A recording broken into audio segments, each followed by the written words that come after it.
The production of bananas and plantains could be severely handicapped due to increased incidences of pests and diseases.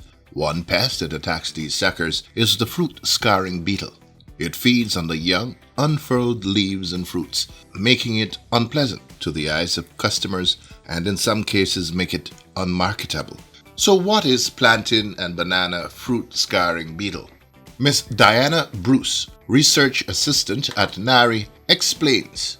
So plantain fruit-scarring beetle, which is known to farmers as the bee suck, is a very tiny beetle. It is not a fly, it is not a bee, and it's not a mosquito. Rather, it is a tiny beetle ranging in size around 2 to 3 millimeters in length and just about 1 millimeter in weight. This beetle is usually brownish in color. It can also be a darkish blue and even black. But what points out this beetle is the fact that it has no maculation, which means that it has no stripes or no markings. So the plantain or the banana fruit-scarring beetle reproduces rapidly. It undergoes a process known as the complete metamorphosis. With this process, it goes through 4 stages: egg, larva, pupa, and adult. The eggs of the plantain fruit-scarring beetle are usually pale lemon yellow in color. It is oval in shape with a pointy end. The eggs are laid by the female either in singles or clusters, ranging from 1 to 45 in total. These eggs are usually laid in leaf sheath or at the base of the sucker or on the plant debris.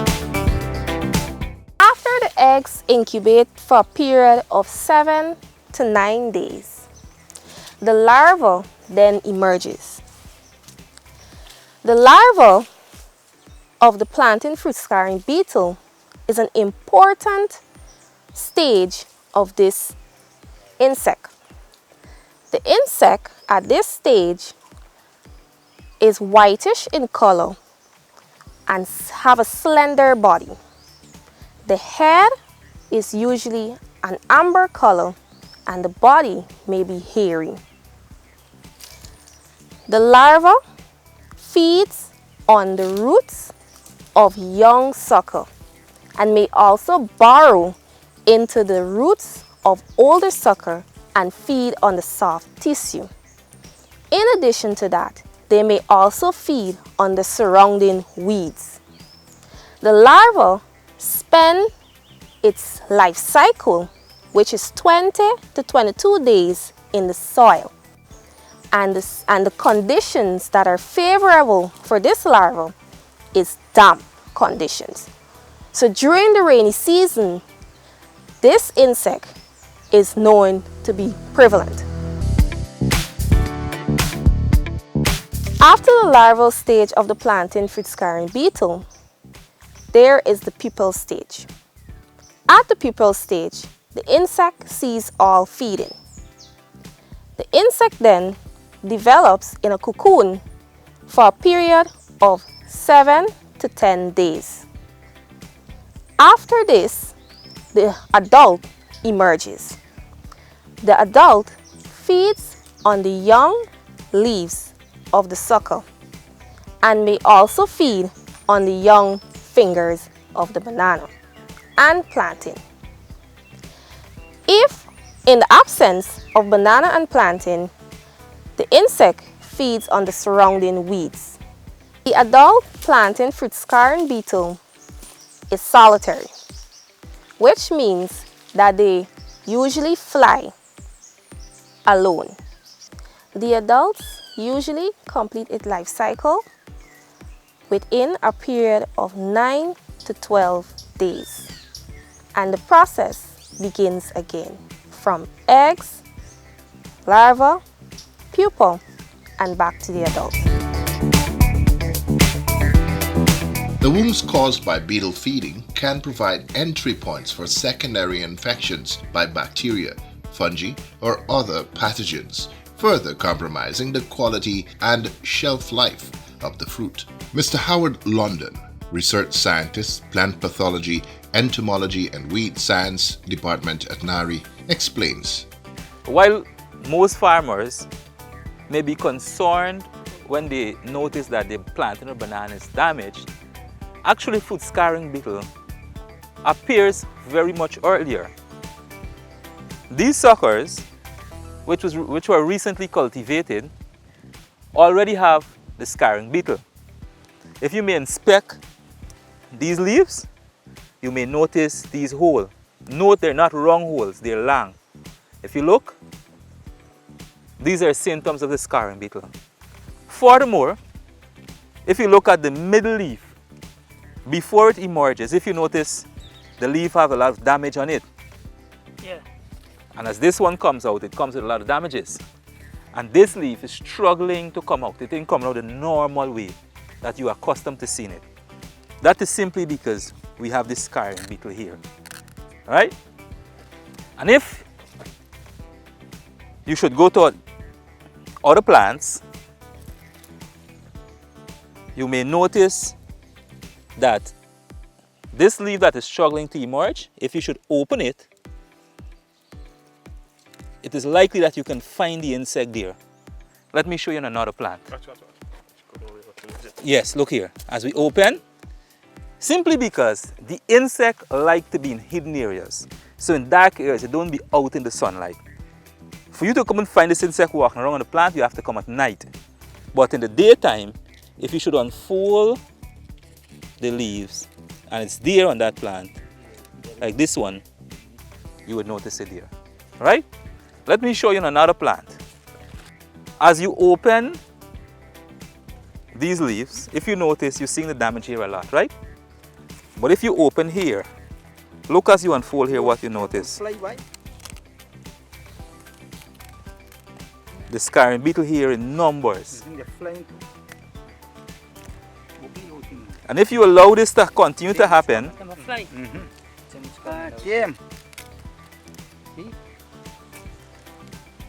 if you allow this to happen, this plant will develop very slow. Furthermore, when you get a bunch, the bunch would be destroyed, it would be a smaller bunch. Early detection is vital in managing this pest. Regular scouting for the insect or inspections for the symptoms should be conducted to detect the pest. While monitoring, caution must be taken because the damage caused by this beetle can be easily confused with that caused by the fruit-scarring bee, Melipona amalthea. Therefore, before confirmation, symptoms must be accompanied with pest presence. Early detection, followed by implementing appropriate pest management strategies, can help reduce further damage caused by the beetle. These strategies may include cultural practices or chemical treatments targeted at controlling beetle populations. The plantain and banana fruit scarring beetle are mostly problematic during the wetter season, simply because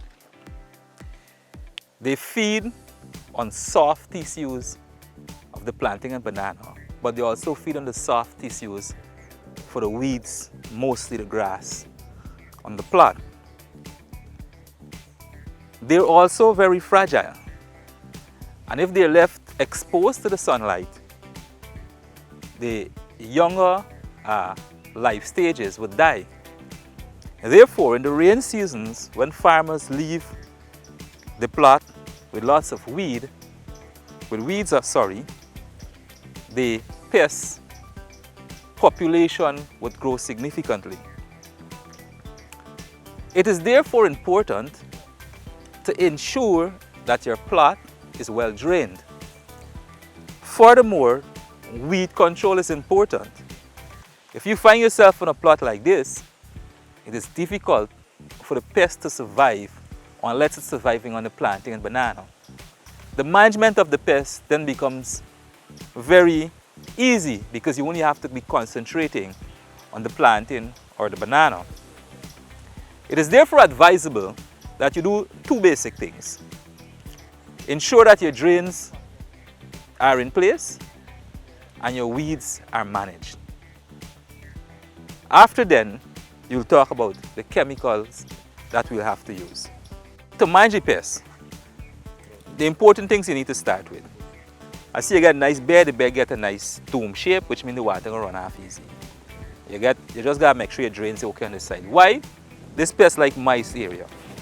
If the place is not mice, it can't survive. Additionally, it like weeds. Your bed nice and clean already. They like the weeds, they like the grass because they can feed on the grass. Just like when you see it feeding on these leaf when it's soft and so on. When the grasses get soft, leaf coming up too. Yeah. See, like that, this is where you can feed on, right? But that being said, the bed is a very small bed. If you look over there and over there, it's bush. So the insects could still go and feed on the grass over there. So you would still need some chemical intervention. Normally, if you had a big plot, this would only be a problem on the corners. But by the bed small, this is why it's affecting all of them, right? So you do all the basic things already. The next thing now is the chemicals. I would advise you on the chemicals. I can bring in the chemicals for you that you could use like we discussed, right? Okay. When you're using the chemicals, you're going to use it all the time. Just keep checking, monitoring, like anything we discussed so far about any insect or so, you got to check. You don't use chemical while because it's time, it's money, and then we get the environment you're damaging, and you know you don't want to be exposed too often to chemicals. So what you can do, you can check for the same things I've been showing you party. You can check to see if the newer leaves, if they get these kind of damage. So you can come and inspect your new leaves. If they get no damage, you're okay. You could also check for the insect because you know where to find the insect now. You could look at the unfold spots. Where you see the ground get a lot of big cracks, you could check there also, but a bit more difficult for you to see. But it's easier to see on the plant. And then if you see the insect, then you treat again. You don't gotta come and treat the whole place, the whole land, nothing. You come and a spray can, and you just treat the plant alone. Right? The insecticide that we would recommend is a contact and systemic mix. Because when the insect hide up, you can't necessarily see it. But they're eating. But the ones that the spray can touch, the contact can kill them because when you spray, they might fly away and go, and then can come back. So you can get rid of them. And the systemic is for the ones that are hidden. As they feed now and the plant bring up the insecticide, they can feed on it. And this is how we can get rid of it, right? As simple as that. This is, like I told you before, is known as the scarring beetle. And at this stage, is where you're going to start seeing it. By the time you get the bunches are going to look horrible. And there are times people don't even want to bite it.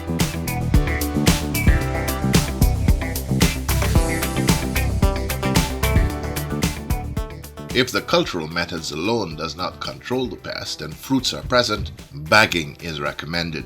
Bagging of the fruit should be done before the hand becomes visible.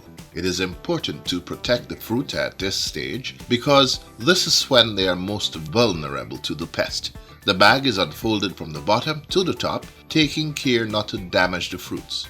A knot is tied above the first hand. The knot must be high and tense to prevent the accumulation of water on the first hands, which could cause burns by magnifying the sun's rays. The bottom is usually left open. It is important to note that bagged plantain or banana tend to mature about 3 weeks earlier than normal, and the fruit is bigger. If the cultural methods alone do not control the pest, then for plants without fruit, sidebar and/or Sevens powder insecticides can be used.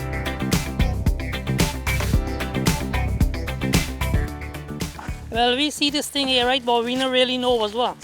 Yeah, and we blight out and thing, but we still see the thing coming back. So Narei come and visit we, and then they explain and tell we some scarlet bug or something.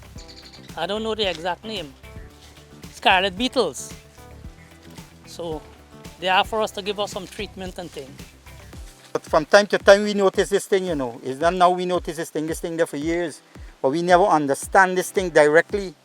We thought it was mosquitoes sucking this banana and these plantains, but now that Narei intervened in this matter and they explain how this thing feeds and how it operates. Now we get a first-hand experience about this here, how to treat it, and they promise us to give us some chemicals to deal with it. For more information or help in the management of the fruit scarring beetle, contact the nearest Narei Extension officer in your region.